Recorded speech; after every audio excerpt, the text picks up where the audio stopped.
body of Gregory Arthur, 1st Earl of Dorincourt, also of Alisone Hildegard, his wife.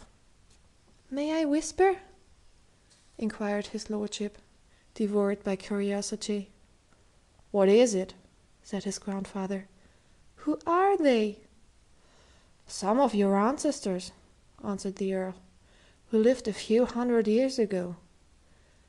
"Perhaps," said Lord Fauntleroy, regarding them with respect, "perhaps I got my spelling from them." And then he proceeded to find his place in the church service.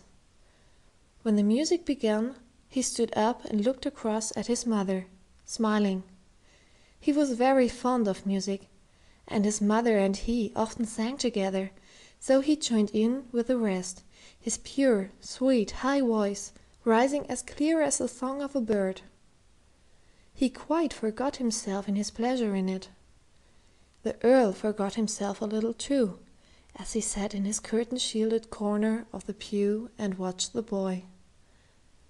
Cedric stood with the big psalter open in his hands, singing with all his childish might, his face a little uplifted, happily, and as he sang, a long ray of sunshine crept in, and, slanting through a golden pane of a stained-glass window, brightened the falling hair about his young head.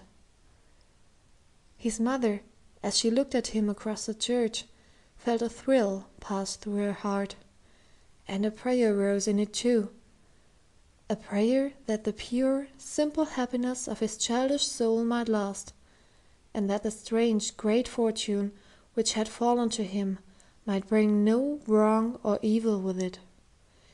There were many soft, anxious thoughts in her tender heart in those new days. "Oh, Ceddie," she had said to him the evening before, as she hung over him in saying good night, before he went away.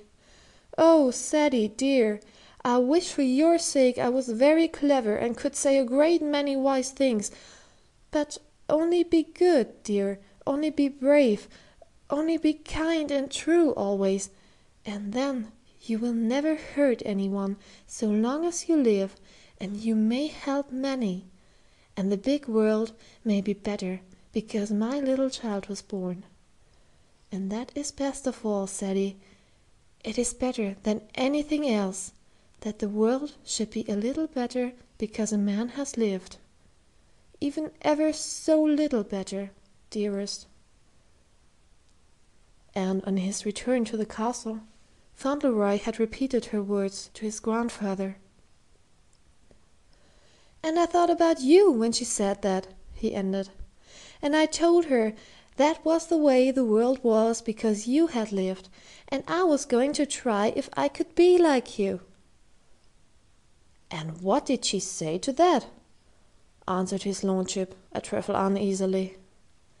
"She said that was right, and we must always look for good in people and try to be like it." Perhaps it was this the old man remembered, as he glanced through the divided folds of the red curtain of his pew. Many times he looked over the people's heads to where his son's wife sat alone, and he saw the fair face the unforgiven dead had loved, and the eyes which were so like those of the child at his side. But what his thoughts were, and whether they were hard and bitter, or softened a little, it would have been hard to discover. As they came out of church, many of those who had attended the service stood waiting to see them pass. As they neared the gate, a man who stood with his hat in his arms made a step forward and then hesitated. He was a middle-aged farmer with a careworn face. "Well, Higgins?" said the Earl.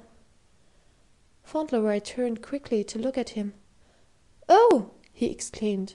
"Is it Mr. Higgins?" "Yes," answered the Earl dryly.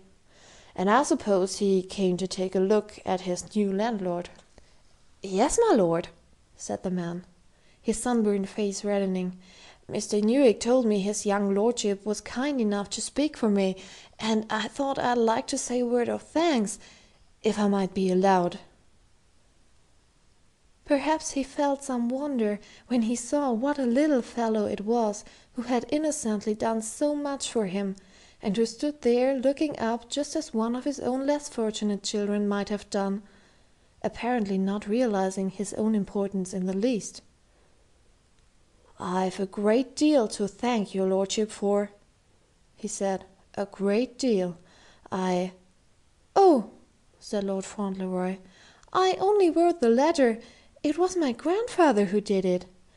But you know how he is about always being good to everybody. Is Mrs. Higgins well now?" Higgins looked a trifle taken aback. He also was somewhat startled at hearing his noble landlord presented in the character of a benevolent being full of engaging qualities. Well, yes, your lordship," he stammered. "The missus is better since the trouble was took off her mind. It was worrying broke her down." "I'm glad of that," said Fauntleroy. "My grandfather was very sorry about your children having the scarlet fever, and so was I. He has had children himself. I'm his son's little boy, you know." Higgins was on the verge of being panic-stricken. He felt it would be the safer and more discreet plan not to look at the Earl, as it had been well known that his fatherly affection for his sons had been such that he had seen them about twice a year, and that when they had been ill he had promptly departed for London, because he would not be bored with doctors and nurses. It was a little trying, therefore, to his lordship's nerves to be told, while he looked on, his eyes gleaming from under his shaggy eyebrows, that he felt an interest in scarlet fever. "You see, Higgins," broke in the Earl, with a fine, grim smile, "you people have been mistaken in me. Lord Fauntleroy understands me. When you want reliable information on the subject of my character, apply to him. Get into the carriage, Fauntleroy." And Fauntleroy jumped in, and the carriage rolled away down the green lane, and even when it turned the corner into the high road, the Earl was still grimly smiling. End of chapter 7.